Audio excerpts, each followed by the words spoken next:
प्यारे दोस्तों, साथियों, मित्रों, मेरे अपकमिंग एस्पिरेंट्स जो एमपीपीएससी असिस्टेंट रजिस्ट्रार का एग्ज़ाम देने वाले हैं। मेरे सोर्सेस ऑथेंटिक होते हैं, आप उस पर विश्वास कर सकते हैं क्योंकि मैंने 2022 का पेपर दिया है एमपीपीएससी असिस्टेंट रजिस्ट्रार का।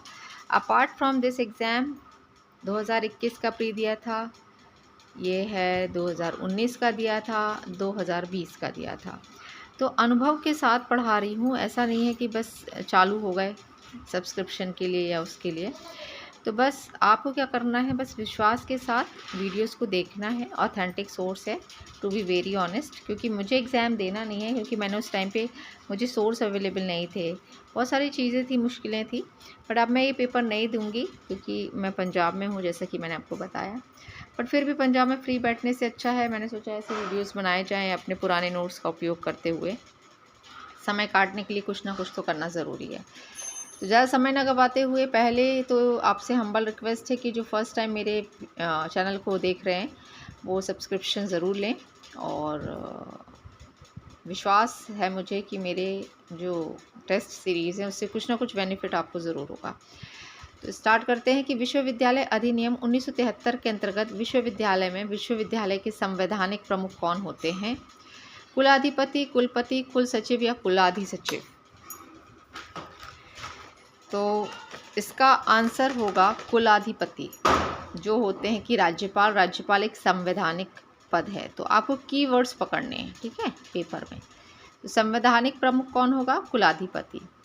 नेक्स्ट ले लेते हैं कि कुलाधि सचिव, जिसको इंग्लिश में बोलते हैं रेक्टर, का पद किस संशोधन द्वारा जोड़ा गया? मध्य प्रदेश विश्वविद्यालय अधिनियम के किस संशोधन द्वारा रेक्टर के पद को जोड़ा गया? ये पहले नहीं था, तो ये जोड़ा गया था मध्य प्रदेश विश्वविद्यालय संशोधन अधिनियम 1980 के द्वारा, ठीक है। This is one of the most important question may be coming in your exam. तो कुलाधि सचिव का पद किस संशोधन द्वारा जोड़ा गया था? तो मध्य प्रदेश विश्वविद्यालय संशोधन अधिनियम 1980, ठीक है। नेक्स्ट ले लेते हैं कि मध्य प्रदेश विश्वविद्यालय का मुख्य प्रशासनिक एवं शैक्षणिक अधिकारी कौन होता है? कुलपति, कुलाधि सचिव, कुलाधिपति या डीन? तो आपको कन्फ्यूजन होगा डीन में और कुलपति में, तो इसका होगा, आप शैक्षणिक पर ना जाके यदि मुख्य प्रशासनिक पर ही जाएंगे तो आपको आंसर मिल जाएगा कि मुख्य प्रशासनिक अधिकारी तो कुलपति ही होता है। शैक्षणिक तो होता ही होता है, पर मुख्य प्रशासनिक अधिकारी कौन होता है? कुलपति। सभा की गणपूर्ति हेतु आवश्यक सदस्यों की संख्या कितनी है? तो 25 है, ठीक है। Finance committee and its function mention in which articles? धारा 24 का, 24B, 24C, 25, धारा 25। तो इसका आंसर सबको पता होना चाहिए। 24 का में फाइनेंस कमेटी के बारे में और उसके कामों के बारे में बताया गया है। नेक्स्ट हम ले लेते हैं कि धारा 25 विद्या परिषद में विश्वविद्यालय से संबद्ध महाविद्यालयों के 5 प्राचार्य कम से कम कितनी महिलाएं जो कुलपति द्वारा नामित होंगी? 2, 3, 4, 5। तो इसका आंसर है 2, ठीक है। विद्या परिषद की स्थायी समिति है, किस आर्टिकल के तहत स्टैंडिंग कमेटी आती है? तो वो धारा 26(2) के तहत आती है, ठीक है। तो ये कुछ चीज़ें हैं जो आती ही हैं पेपर में। जैसे स्थायी समिति के बारे में पूछ लिया जाएगा कि इसके बारे में किस आर्टिकल में मेंशन्ड है, तो विद्या परिषद की जो स्थायी समिति ना देकर यदि हिंदी में भी स्टैंडिंग कमेटी दे दिया तो वो किस में, इसका उल्लेख किस में है? धारा 26(2) में, ठीक है। ये कन्फ्यूजिंग वाले हैं। अब देखो, मैंने इसमें मिलान करने नहीं दिया है क्योंकि अब समय कम बचा है, तो मिलान तो छोड़ो। ये जो मैंने चीज़ें लिखी हैं, जैसे समन्वय समिति किस धारा में है? 34 में। कार्य परिषद किस में है? धारा 23 में।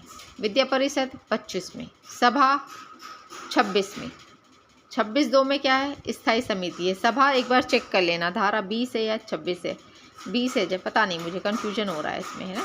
तो ये किस धारा में है, ये कमेंट करके बता देना। चलो, गणपूर्ति इतनी है। समन्वय समिति के लिए गणपूर्ति कितनी जरूरी है? 25। कार्य परिषद के लिए गणपूर्ति कितनी होनी चाहिए? 7। विद्या परिषद के लिए कितनी होनी चाहिए? 12। सभा के लिए कितनी होनी चाहिए? 25। स्थायी समिति के लिए कितनी होनी चाहिए? 3।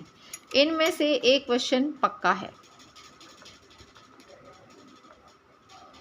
तो इसे नोट डाउन कर लें, स्क्रीनशॉट ले लें और इस गणपूर्ति को याद करके जाएं। वो अभ्यर्थी जो बस पीएससी 26 अप्रैल को दे के निकले हों, जिनके पास टाइम नहीं है, तो टाइम यदि नहीं है तो जो की क्वेश्चंस हैं, जो आने की संभावनाएं पूरी हैं, उसको ज़रूर पढ़ कर जाएँ, है ना। तो जो 26 अप्रैल को पेपर देकर निकले हैं, ये उनके लिए बिल्कुल पका पकाया मैंने बता दिया है। इनकी धाराएं ये लिखी हैं, याद कर लेना। सभा की एक बार चेक कर लेना।